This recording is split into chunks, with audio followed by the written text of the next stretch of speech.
What's up guys, my name is Malte. Today I'm going to be teaching you the double undercut card control method, and on the cookie difficulty scale this is like something like a homemade chocolate chip cookie, so nothing too difficult, but you still need to practice a little bit. And yeah, let's grab a pack of playing cards and jump right into the method. Once again, like in my last card control video, this is a technique to bring a card that is selected by the audience from the middle of the deck onto the top of the deck.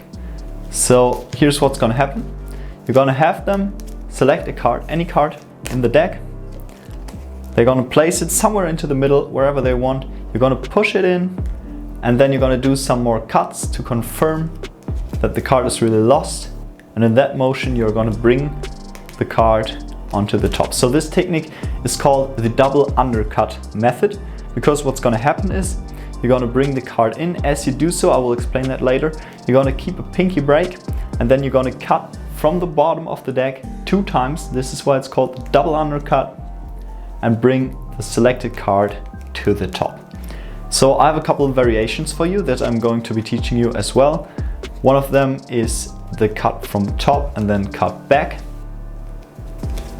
I don't know what it's called, but it's technically not a double undercut anymore, but I like to do this to mix it up. So yeah, you have a little bit more of variation. And then I will also be teaching you the double, I guess you could call it double overcut, where you're just cutting 2 times and still bringing the cut up. So here's how we start. You start by getting a card selected by the audience. Really doesn't matter what card it is, it can be any card. And then you're gonna have them, maybe you can riffle through the deck and have them just stick it in so they know you're not cheating, it's really in the middle. What I like to do, I like to show it one last time so they see it's really still their card. And then you're gonna push it in. And you're gonna push it in not straight like this, so that you don't have any chance to get a pinky break. You're gonna push it in slightly sideways. I'm gonna try to, I don't know, to overdo it a little bit so you can see it more. I'm gonna push it in like this, all right?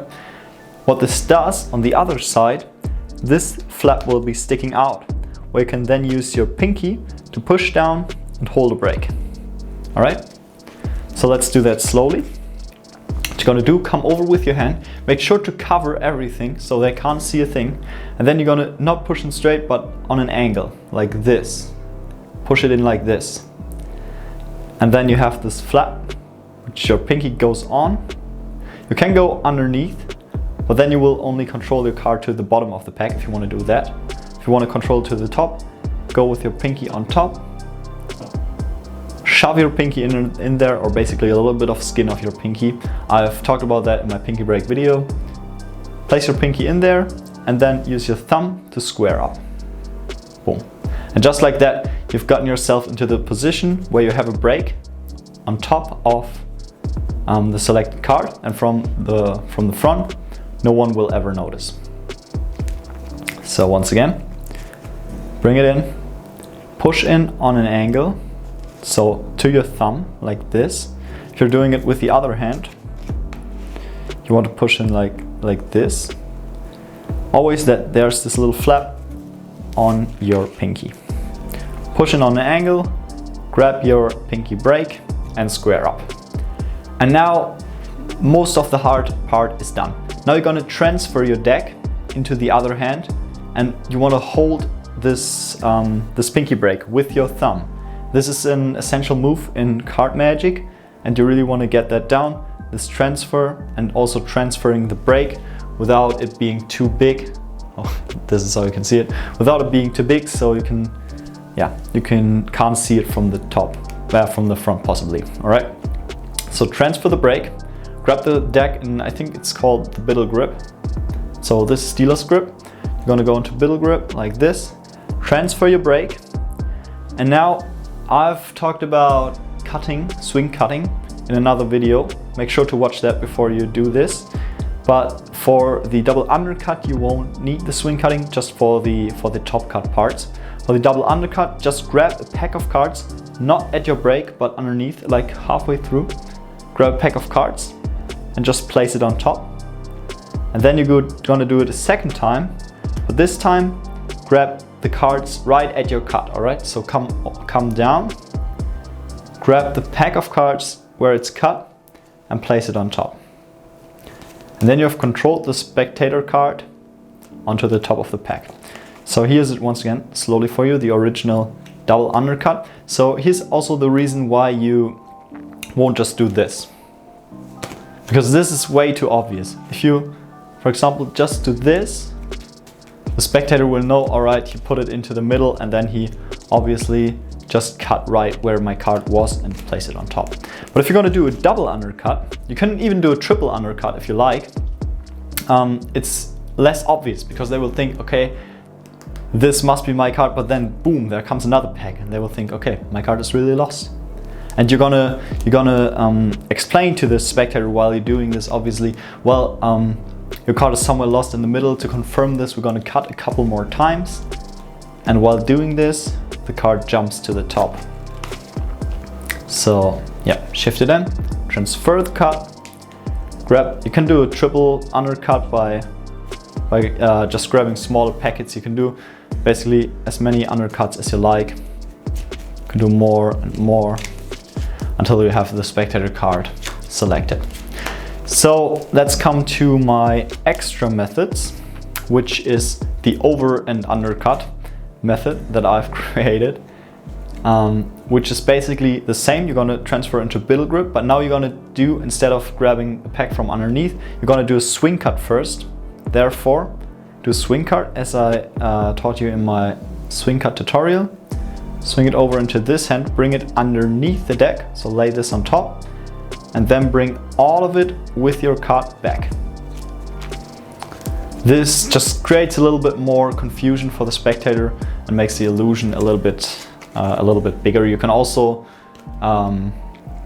do something like swing cutting, then taking a pack back and then doing a double undercut like this. Yeah, that's totally up to you. You can mix it up as much as you like and create a little bit more confusion and make the spectator think that you've shuffled the cards really through. Anyways, when the card is on top, you can also, to confirm, you can do riffle shuffle where you keep their card on top, really anything you like, but this might be a little bit of over confusion, so they might think, well, in the shuffle and all these things, it's possible to make the card jump, control it to the top with all the shuffling, but usually you want as less motion as you can when controlling a card. So let's go over to the last method, which is the double overcut, I guess. And once again, you're going to start off by doing this, shift the card, grab a pinky break, transfer. And now this is a little bit tricky. This might need a little bit of practice. You're going to swing cut once, and with a second swing cut, you want to swing cut exactly where your break is. And that might be a little bit tricky because your break is at the back. But what I do, I push with my thumb, so I transfer the break to the front, like this, and you can see it lifts up here. And that is quite obvious, but you're gonna do this at the exact moment when you're lifting the deck, so the pack anyway. So it won't be as obvious, because you're lifting the pack in the exact moment that you're pushing down, transferring the break. This is the exact moment when you're lifting the pack, and you will always be right at your break to then successfully control the card to the top. And there you have it, guys. This is the double undercut method of controlling cards. Works like this, the basic double undercut, and it is quite a simple thing to do if you want to understand how it's done. And yeah, practice this so no one will see what's going on and then fool your friends, fool your spectators. And yeah, this is it. Thanks for watching, and thanks for your massive support underneath my last couple of videos. I really appreciate that, guys.